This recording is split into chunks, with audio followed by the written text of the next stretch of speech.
It is the middle of winter and we've actually got something we need to harvest. That's up next.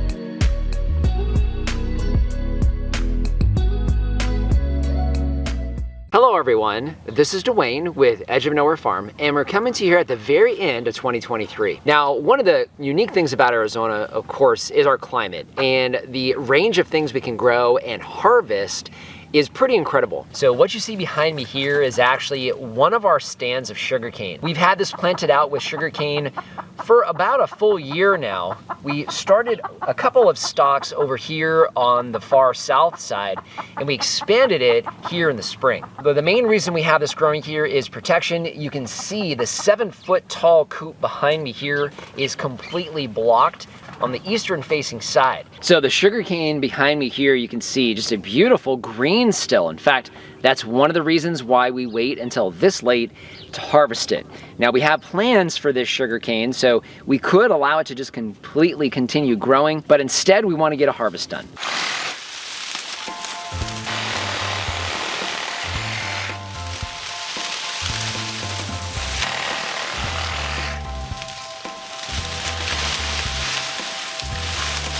So we got our first stand chopped down. Now we prefer to use modern machinery in order to get these cut. You can use a machete, which is pretty common. You can use loppers, those will work as well. But a pruning blade works fantastic and makes the job a lot easier. Now this first stand that we chopped down, this one is actually our 2-year-old stand. So that'll give you an idea of the growth that you get from one season to the next. We cut this down to the height that you're gonna see today. And you can see that we've got a lot of beautiful new growth. In fact, we even have some green growth that's coming in here even at the end of December here in Arizona. So we're gonna go ahead and get through the rest of this stand to see how much sugarcane we actually have for this year's harvest.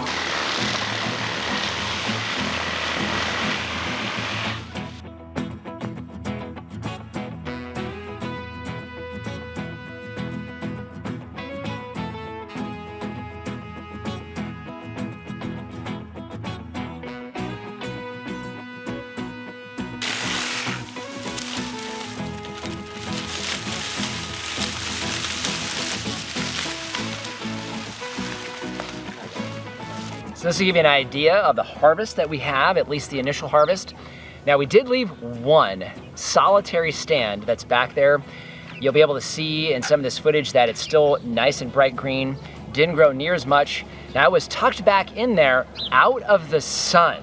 So it was basically in full shade, and guess what? It's the only one that didn't give us a harvest. So key thing about this is you're gonna get a wonderful harvest.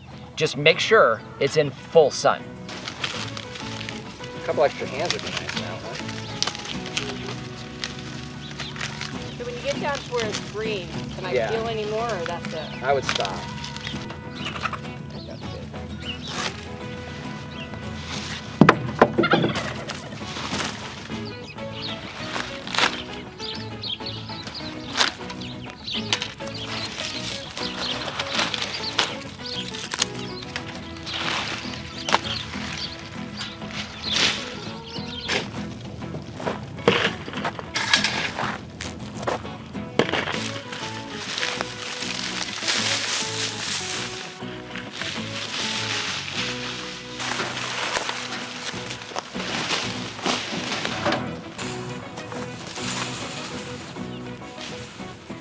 So we have a couple different types of canes. We have these guys here, which are our main canes, nice and thick, probably about an inch, inch and a half in diameter. We have several different colors and thicknesses in here, but we did a couple different things. You'll see these guys here, these are actually the tops. Now you can propagate these, but we won't be propagating these ourselves. In fact, we'll show you what we're gonna do with these here in a minute. I also took all of the leaves, the top leaves that we stripped off of the canes themselves. We laid them down as a layer of mulch back into this bed so we can continue to grow the soil for the sugarcane year after year. We also went back and fertilized. We took some aging chicken manure and just sprinkled it lightly in there. When we're done today, we'll water that in really, really well so it gets a nice fertilization for these canes to come back here in the spring.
So the first thing we do after we get our harvest done is we do some propagation.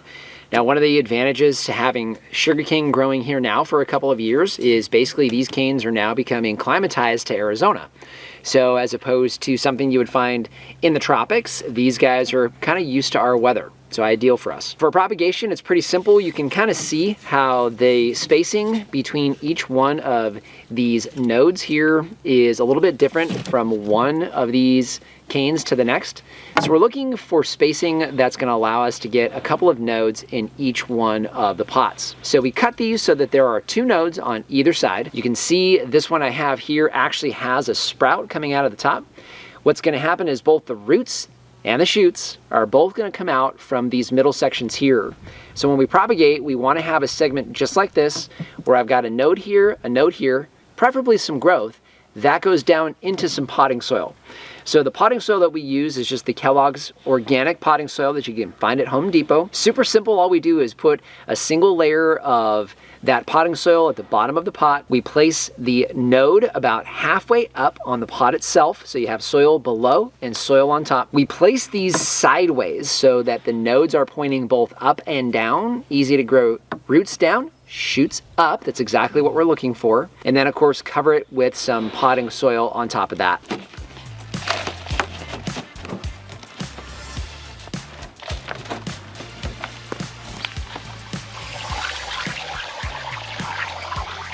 Buckets are going to be full of water.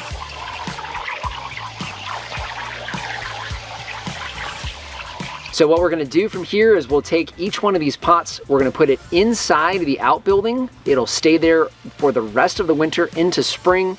The conditions in there are about ideal. We've got a little bit of filtered lighting that's going to come in on top of our racking.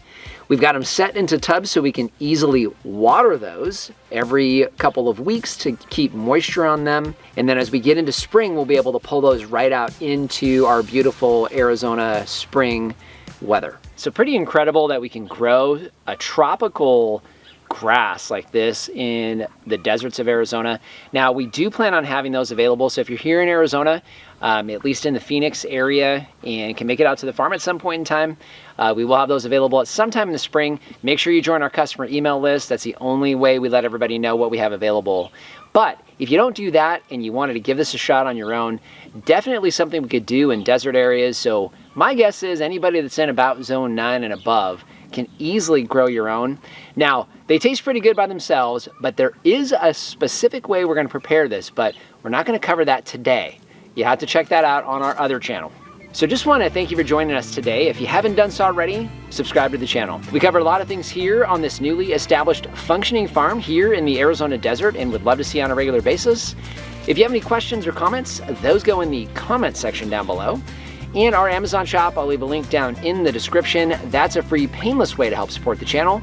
If you start with the link down below, it doesn't matter what you buy, you help to support us here. So just want to thank you for joining us today and remind you, if we can farm on the edge of nowhere, so can you.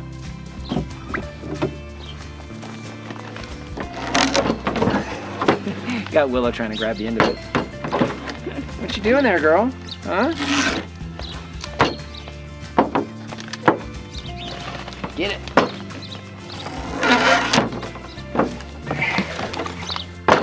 Bless you.